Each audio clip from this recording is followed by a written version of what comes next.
It's not bad for sure. I mean, it's way more than most cantinas are gonna get this week. Yeah, for sure. Hello guys, and this is FRENCHCOPS. Today we're gonna speak about the ultimate guide for the damage hornet, how to get the max score. I think the max score is close to 150, 170, so it's extremely high. Like, even with the explanation, most of people are not gonna be able to make it, but at least you will have all the information to do it. Okay guys, let's talk about the map. We're gonna do it on Spaceport Hidden Bunker. It's really important. We tried on LOADOUT. It's a decent map, but it's really bad compared to Hidden Bunker. You really want a 40 minutes map, and Hidden Bunker have more natural spawn in my opinion, so that's why we are going to do it on Hidden Bunker. For the split, we split in a three-way, like in a triangle, you know, so we can cover like 1/3 of the map each.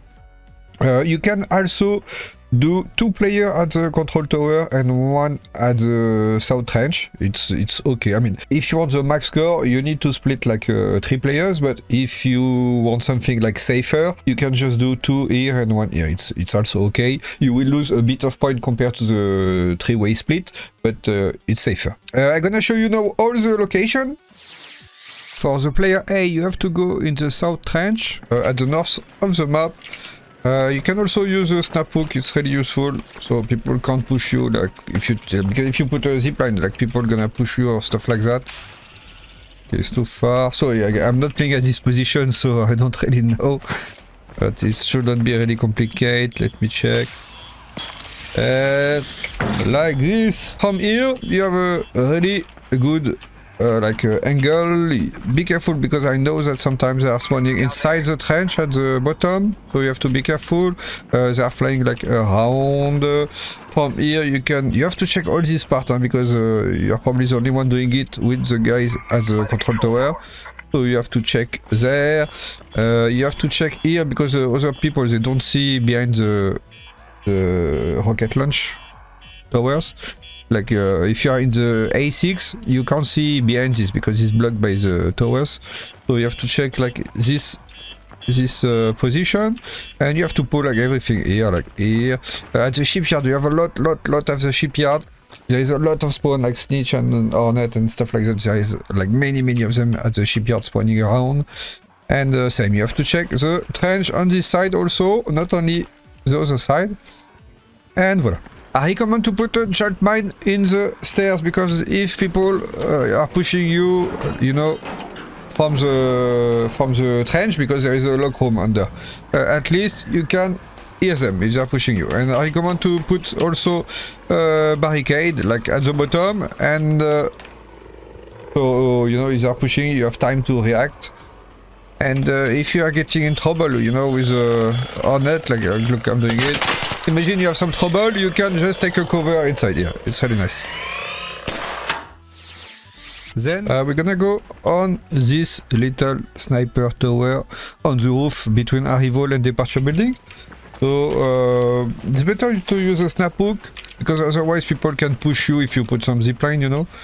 So you just want to like do like this. Oh my god. No, you don't want to do like that. So you just want to grab here like this, and then like this. It's a really nice position. Like, you have a lot of cover, like even if you're shooting the wasp and the hornet, you know, because you can hide behind the pilar. You can put some barricade. I mean, it's really complicated for people to shoot you if you have like few barricade. And you just have to pull everything from here. Like, you have a really good angle, like as you can see here. Sometimes they are flying really like low, you know, so you have to check everywhere. I think the only problem is sometimes the snitch will call the backup like under, so it might be a bit difficult, but overall it's a really good position. Think about checking also in the inside, you know, not only at the outside. You have to check like everywhere around you. And for the last position, the trench tower, is not really complicated. There is like so many different ways to access to the roof. You can use like snap hook at the beginning and then zipline. Personally, I just use zipline and snap hook, you know, like a mix, because we are playing in PvE lobby, so most of the time people are not gonna try to kill us. You really have to use the a zip line at the end like I'm doing because it's way too far for the stop hook. Be careful when you arrive, you have to jump on the right because sometimes people can fall down, you know, if you keep going straight, and you can just drop from the roof and die. So always jump on the right when you arrived. I invite you to put some barricade just like in case if people are trying to PvP, you know, if they see the barricades, they're not gonna try to push you because it's too risky, you know. As always, people can push you from the lock room, so you put a jolt mine and a barricade like I just did. And voila, overall it's really simple. You don't have much cover, that's the only problem for the Wasp and the Hornet, so it's better to put like few barricades. So I recommend to take like 6 barricades, so you can have a cover, because like if you pull 2 Stitch, 2 Hornets, and you have like 6 Hornet and 2 Wasp, and you don't have any Wolfpack grenade, and you have no cover, you are dead, like 100%. That's why it's always better to have few barricade to save your life. And then you can just pull like I'm doing in the video, like you have to pull everything. Be careful because sometimes they are like flying really low, like at the ground. You have the snitch like you see in the video, they are really far away, that's why I'm playing with those 3 sniper. So you have to pull, make sure that they don't die, huh? Let them come. And voila, be careful, there is a rocket just flying around, you really don't want to pull him, otherwise it's gonna be a bit risky. And voila. Okay, now the most important, guys, the loadout is extremely important. That's like 90% of the job. I'm playing with a cautious to have more space. You can also play with a survivor. Like if you think you might die, or if your friends are not really good and stuff like that, it's better to have a survivor, because that's gonna keep you alive and your friend's gonna be able to revive you if you die. So that's really cool. But if you are confident, I recommend to play with a cautious because you have way more space. You don't really care about the light shield because most of the time you want to do this with PvE lobby, so make sure that everybody in your teams have friendly lobby. If you don't know if you have a friendly lobby, you just go Stella Mantis like 3 times as a free kit, and if you don't die, like nobody is shooting you, you are in friendly lobby. Be careful, sometimes there is mixed lobby, it's like between the PvP and the friendly. It means like some people won't shoot you and some people will shoot you, so you don't want to be in mixed lobby, you want to be in PvE. So you have to play like 5 games, and if no one kill you, you are in friendly lobby. You have, it's not only about you, it's also about your friend. Your friend have to be in friendly lobby also, like everybody in the team. If you are duo, it's you and your friend. If you are trio, it's you and your 2 friends. Everybody have to be in the friendly lobby. I also recommend to play in NA with crossplay on, because if you go in Europe, even if you have friendly lobby, people are gonna try to kill you most of the time, because overall they are way more aggressive than in North America. Obviously, people might PvP you. Like, it's not because I'm saying it's better that it's not gonna happen. So be careful, guys. I think 70% of the time you will have friendly lobby, but you also have to talk with people. You have to say, hey, hello, I'm doing trial. Don't lose too much time talking because you have to do the trial, but like just like 5 seconds. You say, hey, hello, guys, we are doing trials. See you. Have a good luck. I mean, anything. And the communication is really important in this game. And voila. So for the loadout, we are playing with 2 GPTs.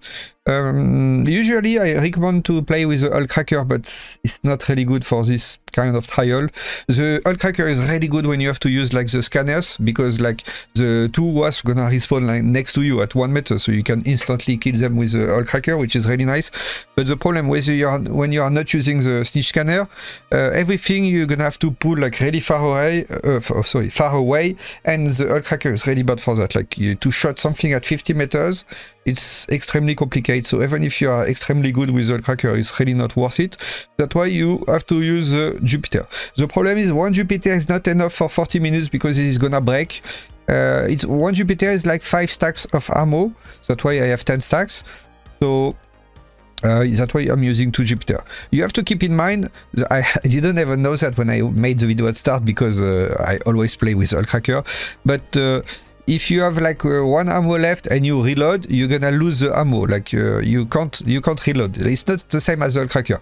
Like when you start shooting, you don't want to reload. You have to wait to go to 0 and then you start reloading. It's extremely important, otherwise you're gonna lose a lot of ammo. And voilà, that's it for the Jupiter. 1 gonna break, so that's why you're taking a second so you can swap. I really don't recommend to go with only 1. It's not enough. I mean, if you want more than 100k, it won't be enough. And for the third weapon, We took a Osprey because it's for pull like long range, you know, the snitch really far, the wasp. You can also kill the wasp. Like when you pull something, in the meantime, you can kill the wasp with the Osprey. It's really nice and it shot really fast. I'm using the silencer. I don't think it's something bad. Like the snitch, you're gonna pull them even with the silencer. And overall, people won't notice like you are shooting most of the time. So in my opinion, the silencer is really nice. And after it's like really simple. Like always, you need to take like I'm taking 15 heals, but maybe you can take 10. I mean, it's depend of you. Like it's always the same. So it's more about how you are playing. If you are good, if you are average, if you are bad. If you are bad, you probably want to take 20 maybe. For the shield recharger, it's the same. I take 15, but keep in mind that if you have like few seconds, you can loot the energy power cell on the arc power cell on the enemies that you are killing, and they give you like 2 shield bar. So you don't really need to take that much. Like it's just that I didn't want to lose time by lootings, but if you want to loot when you have like nothing to do, I mean most of the time you will have something to do, but if someone you want to take like 3 seconds to loot a wasp or hornet to get the shield things, it's okay. I took like 4 wolf pack because sometimes you are in a really shitty position, like when you pull 2 snitch in same time, and like you pull 2 hornets and you pull 2 wasps and you have everything coming in same time. Sometimes it's really complicated, so that's why I'm taking some wolf pack.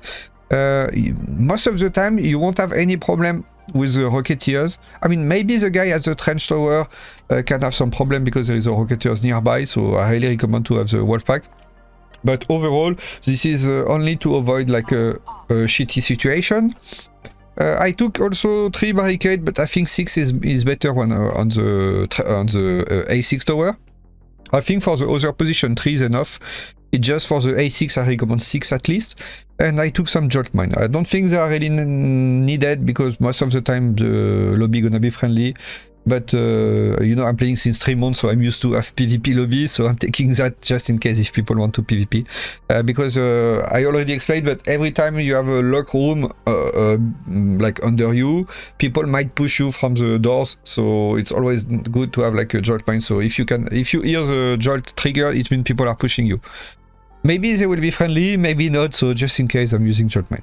And it's extremely important. It's one of the most important extra shield, because like I think 100% of the time your shield gonna break. I mean, if you are like the best player in the world, maybe you're not gonna get hit and you just need 1 shield, but from my experience, I broke every time my shield, every time. So 2 shield is really important. And voilà, and obviously the snap hook and the zip line. For most of the position you don't need the zip line, but for the A6 tower you need the zip line. Like it's really important, otherwise you can't go on the roof with the zip line. And I took 5 stamina.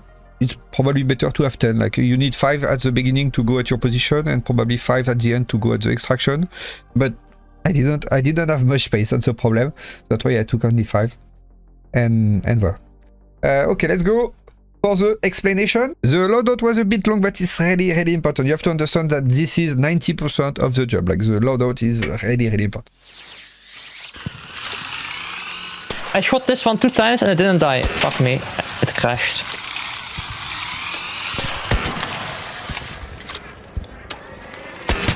Ooh, nice shot. Then guy, now it's the easy part. Like, you don't have much to do, like you just have to kill all the hornets that you see. I recommend to shoot and kill also all the wasps, because it makes the hornet respawn faster. So you have to kill all the wasps, all the hornets. You have to remember to pull all the snitch on the map. It's really important because they're gonna call the backup, and when they call the backup you always have 1 hornet and 2 wasps. So for this single hornet it's a lot of job, but you need this extra point, so you have to pull all the snitch. You don't have to kill them before, otherwise they're not gonna call the backup obviously, and you don't have to kill them after because they're just gonna fly away, so you don't really care because they don't give any point for the damage hornet. And voila. So technically after it's only about how you and your friend are good or not at shooting, because faster you kill, faster they respawn. So if you take a team who is not really good and a team who is really good, like the really pro team gonna do like 170, and the team not really good maybe 80, so there is a big gap. It's only about skill after, like personal skill, you know, in the team. You have all the key in hand to have like a score above 150k. Be careful at the end, like when there is like 3 minutes, you have to think about the extraction, because if someone is at the opposite of the map, is not gonna be able to make it. So as you can see, like I'm preparing the extraction because we have like 3 minutes left, and voila. Most of the time, since it's PvE lobby, people not gonna camp you, so it's safe. Don't be worried too much. The best is you send someone at the extraction like to save like 1 minute, so you can press at the last second. It's quite obvious, but for people who don't know, if you press at like 0.01 second, then you have like 1 extra minute to stay in the game, so it's always better to click at the last second. And voila. Thanks guys for watching. Please, as always, subscribe, share, like the video. I'm trying to do like a top tier content now with clip and stuff like that, so I really hope you like the new kind of video, like the new editings. And thanks a lot for supporting the channel. I put the full run for the paid member because we have like 55 members already. Like, you know, the video takes so much time that I have to get like some income, because the advertising on YouTube is not enough for the time I'm spending. And it's not really necessary to watch the full run. Like, you really have all the information to have a really good score. The full run is something like a bonus, like if you want to support the channel, but if you don't really care about it, it's like not necessary. So thanks a lot for watching guys, and good luck for your runs. This trial is a bit difficult because you need like expensive loadout and stuff like that, but once it's done, you're gonna have a lot of points, so it's gonna be cool. Good luck guys, and don't forget, we are soon at the end of the season, so I think this week you're gonna probably need like 200k, something like that, so just push the most you can, but don't make too much, because you need to save your energy and your items and stuff for the last week. It's gonna be more complicated. See you guys.